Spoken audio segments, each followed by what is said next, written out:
vocês que nos acompanham de casa. Estamos no ar com o Câmara Informa. Na edição de hoje, você confere os desdobramentos da audiência pública sobre segregação de massas. Prefeitura faz balanço do quadrimestre de 2018.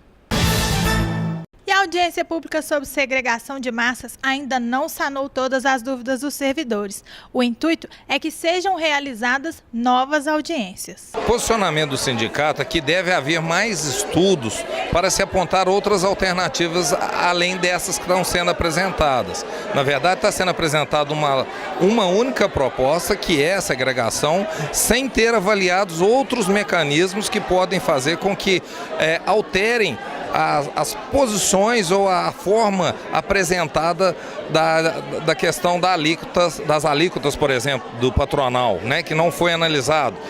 Outras variáveis que não foram colocadas nos estudos para dar alternativas para a gente sair desse problema. Quais que seriam as sugestões dos sindicatos, né, das assembleias, para poder, como opção para a segregação? Então, nós precisamos fazer um diagnóstico real sobre as possibilidades que a gente poderia estar colocando como alternativa. O que foi constatado é que essa alternativa apresentada, ela não é viável porque ela não dá sustentabilidade ao Instituto e nem garante uma saúde financeira para o município a longo prazo. Então, isso a gente sabe com certeza que não é o caminho.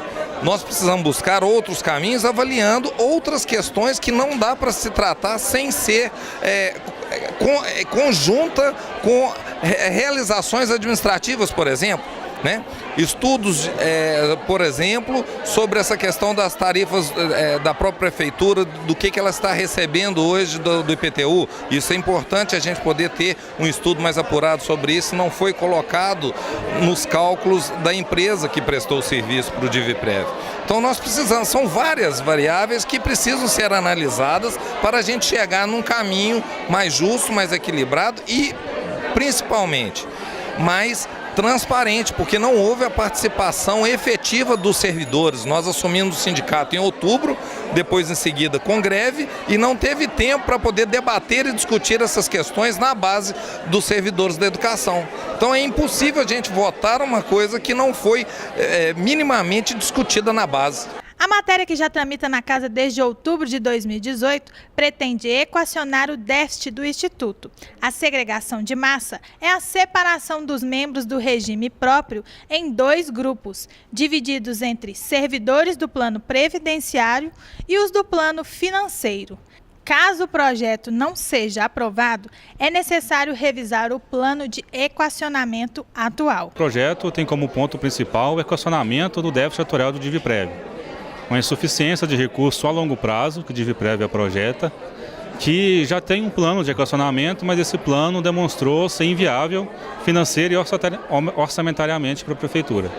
Então, a segregação de massa tem como objetivo segregar as duas massas de participante, obviamente só do ponto de vista de custeio, né, do plano de benefício, sem nenhum impacto ao servidor, sem nenhum aumento de alíquota, sem nenhuma alteração de critérios de aposentadoria. É somente uma nova forma que a Prefeitura tem para equacionar o déficit atuarial do DIVIPREV, que é um déficit passado que foi acumulado até a presente data. Quais que seriam esses valores repassados para esses dois grupos de servidores? Hoje a gente vai separar um montante de servidores que tem um passivo atuarial equivalente ao patrimônio. Então, hoje o DIVIPREV no total tem um déficit atuarial em torno de 900 milhões. Então a gente vai separar dois grupos. O grupo previdenciário é um grupo que vai ficar em equilíbrio, que vai ter um passivo igual ao patrimônio, que é um grupo em equilíbrio, como reza a Constituição Federal. E os demais servidores que não pertencerão ao plano previdenciário, serão vinculados ao plano financeiro, eles vão ter a sua contribuição vertidas normalmente, vão ter suas aposentadorias concedidas da mesma forma que os servidores do plano previdenciário, só que no momento que a folha de pagamento deles for superior à arrecadação de contribuição deles e da Prefeitura, a Prefeitura é responsável por arcar com essa insuficiência, até o último participante desse plano. É um plano fechado, não entra ninguém. Caso o projeto não seja aprovado aqui na Câmara futuramente, qual é a segunda opção para o Instituto rever esse déficit? Caso não seja aprovada a segregação, precisa revisar o plano de equacionamento atual, que é através de alíquota suplementar. Esse plano já foi detectado que ele não vai ser suficiente para amortizar o déficit, ele tem um crescimento anual, vai chegar até 20% da folha, mas já não é suficiente para pagar o déficit atuarial. Então precisa revisar esse plano de forma que a alíquota cresça mais, vai chegar ao percentual final de aproximadamente 74% da folha. Hoje a Diviprev tem uma quantia para aposentar pessoas até mais ou menos que ano para frente? Hoje no curto prazo a Diviprev não corre nenhum risco. Então o patrimônio acumulado hoje ainda é suficiente para garantir as aposentadorias por um bom tempo. A Diviprev tem mais de 300 milhões em caixa. O que nos preocupa é o médio e longo prazo, que se nada for feito, se não for instituída a segregação ou se não for revisado o plano de alíquota suplementar, no médio e longo prazo, e aí a gente fala em torno de 25 a 30 anos, pode faltar recurso para pagar benefício. Esse projeto já foi passado em assembleia para todos os servidores, porque ainda há uma resistência de alguns. Sim, esse projeto já foi apresentado aqui mesmo na Câmara, em outras oportunidades, mais de uma vez. Já foram feitas várias assembleias com servidores, reuniões com os sindicatos. A gente já deu entrevistas na rádio, nos jornais da cidade. Então, a gente já tem um bom tempo que a gente está tentando explicar, passando os conceitos para os servidores e, mais uma vez, estamos à disposição. Qual que é o prazo necessário para a aprovação da segregação de massa? Na verdade, não tem um prazo específico. Precisa ser feito de alguma forma para equacionar o déficit atuarial. Então, já tem uma notificação do Ministério da Economia hoje, onde está vinculada a Secretaria de Previdência, exigindo a aplicação de algum plano de amortização do déficit, seja de segregação ou seja de alíquota suplementar. É importante lembrar que quanto mais tempo demora, mais esse déficit cresce. O déficit atuarial ele cresce anualmente se nada for corrigido. Então, quanto mais tempo demorar, mais alta vai ficar a conta. E a Prefeitura de Divinópolis realizou um balanço contábil do último quadrimestre de 2018 e apresentou aos vereadores na Câmara. Bom, primeiramente, nós gostaríamos de justificar, que as nossas receitas sempre foram abaixo das receitas previstas, isso já ao longo das demais prestações de contas. Nós tivemos hoje um déficit da arrecadação ao patamar de 77,79% do cumprimento, ou seja, 25% em média de não realizado.